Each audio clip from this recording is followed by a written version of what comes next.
কাউকে না কাউকে তো দায়িত্ব নিতে হবে, কাজটা তো শুরু করতে হবে। কাজটা যদি সততার সাথে জনগণের সাথে সম্পর্ক রেখে করা যায়, সে কাজটা করা অসম্ভব তো না। বিশ্বের অনেক দেশ তো গণতান্ত্রিক হয়েছে, বিশ্বের অনেক দেশ তো জবাবদিহিতামূলক শাসন প্রবর্তন করেছে, বিশ্বের অনেক দেশ তো মানবাধিকারকে সমুন্নত রেখেছে। আমার দেশে কেন পারা যাবে না? নিশ্চয়ই পারা যাবে। এখন এখানে আমরা যারা শপথ নিলাম, আমরা অনেকেই অনেককে চিনিও না, কাজে এই প্রশ্নের এখন উত্তর দেওয়া যাবে না। কাজটা শুরু করা হবে সৎ উদ্দেশ্যে, অন্তত আমার পক্ষ থেকে, সকলের পক্ষ থেকে নিশ্চয়ই তাই হবে।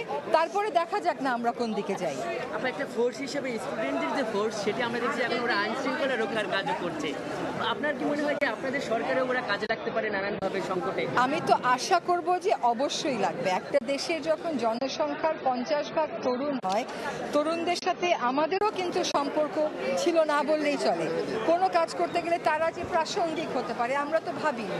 আজকে তারা নিজেদেরকে প্রাসঙ্গিক প্রমাণ করেছে এবং প্রাসঙ্গিক স্থাপন করেছে। নিশ্চয়ই আমি আশা করব তারাই দায়িত্ব একসময় না একসময় নেবে, এবং বলেই তো যে আজকের তরুণ আগামীর নেতা।